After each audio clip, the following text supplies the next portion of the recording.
लाल किले की भव्यता से लेकर ताजमहल की सुंदरता तक मुगल वास्तुकला साम्राज्य की भव्यता का प्रमाण है। मुगल वास्तुकला की एक परिभाषित विशेषता पिएत्रा ड्यूरा का उपयोग है, एक ऐसी तकनीक जिसमें संगमरमर में कीमती पत्थरों की जड़ाई शामिल है।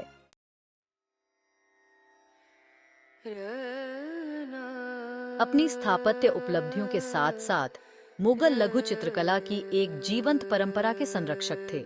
मुगल सम्राट, विशेष रूप से अकबर, जहांगीर और शाहजहां लघु चित्रों के शौकीन संग्रहकर्ता थे। मुगल लघु चित्रों ने सम्राटों की विविध रुचियों को दर्शाते हुए कई तरह के विषयों को कवर किया।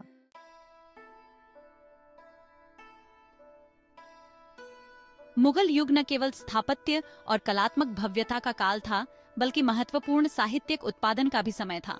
मुगल बादशाहों ने भाषा की ताकत को पहचानते हुए विद्वानों, कवियों और इतिहासकारों को संरक्षण दिया, जिससे फारसी, अरबी और बाद में उर्दू में साहित्य का एक समृद्ध भंडार तैयार हुआ।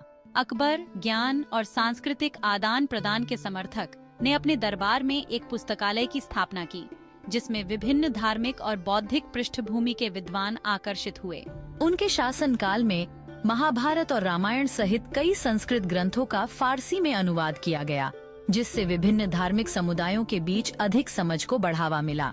मुगल दरबार साहित्यिक सभाओं का केंद्र बन गया, जहां कवि अपने छंद सुनाते थे, विद्वान दार्शनिक विचारों पर बहस करते थे और इतिहासकार साम्राज्य की घटनाओं का वर्णन करते थे। फारसी भाषा, जिसे मुगलों द्वारा भारत लाया गया था, प्रशासन, साहित्य और दरबारी संस्कृति की भाषा के रूप में फली फूली।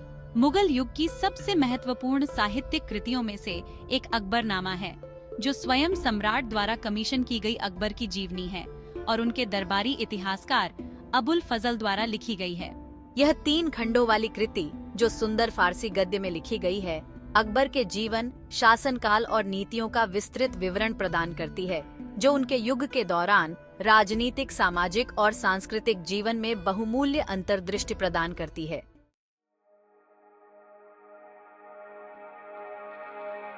1707 में औरंगजेब की मृत्यु ने मुगल साम्राज्य के प्रक्षेप वक्र में एक महत्वपूर्ण मोड़ दिया। एक लंबे और अक्सर विवादास्पद शासनकाल के बाद उनके निधन ने साम्राज्य के केंद्र में एक शून्य छोड़ दिया, जिसे उनके उत्तराधिकारी भरने के लिए अयोग्य साबित हुए।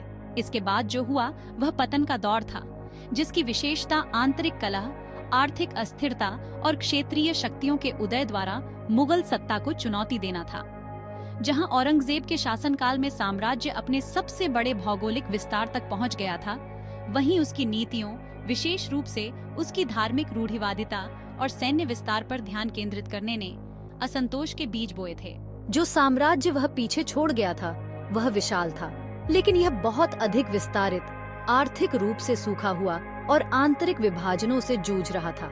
औरंगजेब के उत्तराधिकारी, जिनके पास उसकी राजनीतिक कुशलता और सैन्य कौशल का अभाव था, साम्राज्य को एक साथ रखने में असमर्थ थे। कमजोर शासकों की एक श्रृंखला, जो अक्सर राज्य के मामलों की तुलना में दरबारी साजिशों से अधिक चिंतित रहते थे, सिंहासन पर चढ़ते थे, केवल प्रतिद्वंद्वियों द्वारा अपदस्थ या हत्या कर दी जाती थी।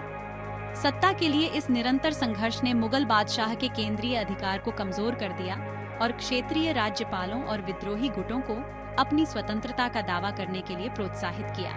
मुगल साम्राज्य का पतन अचानक पतन नहीं, बल्कि एक क्रमिक रूप से उजागर होना था। इसकी नींव का धीमा क्षरण था।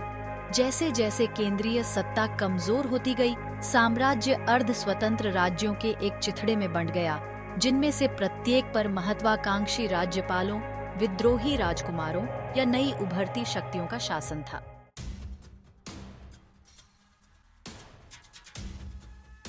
मुगल साम्राज्य, जो कभी एकता और शक्ति का प्रतीक था, आंतरिक संघर्षों से बुरी तरह से फट गया था।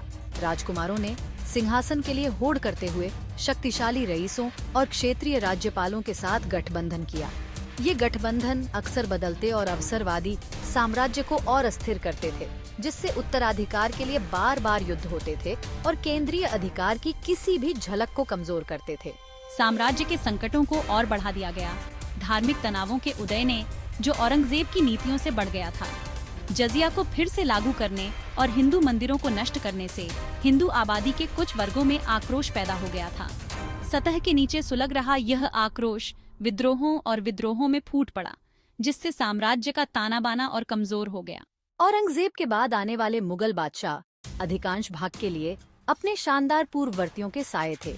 औरंगजेब के तत्काल उत्तराधिकारी बहादुर शाह प्रथम को एक कमजोर और विखंडित साम्राज्य विरासत में मिला था।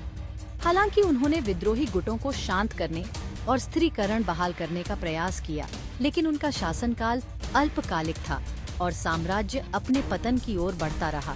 बाद के सम्राटों का भाग्य भी बेहतर नहीं रहा। जहांदार शाह, जो अपनी फिजूल खर्ची और राजनीतिक कुशलता की कमी के लिए जाने जाते थे, को एक संक्षिप्त शासनकाल के बाद अपदस्थ कर दिया गया और उनकी हत्या कर दी गई। फर्रुखसियर हालांकि अधिक सक्षम थे, अपने रईसों के साथ लगातार संघर्ष में उलझे रहे और अंततः उन्हें अपदस्थ कर दिया गया और अंधा कर दिया गया। मुगल सिंहासन, जो कभी सर्वोच्च शक्ति का प्रतीक था, एक जहरीला प्याला बन गया, जो एक कमजोर या दुर्भाग्यपूर्ण शासक से दूसरे तक जाता रहा।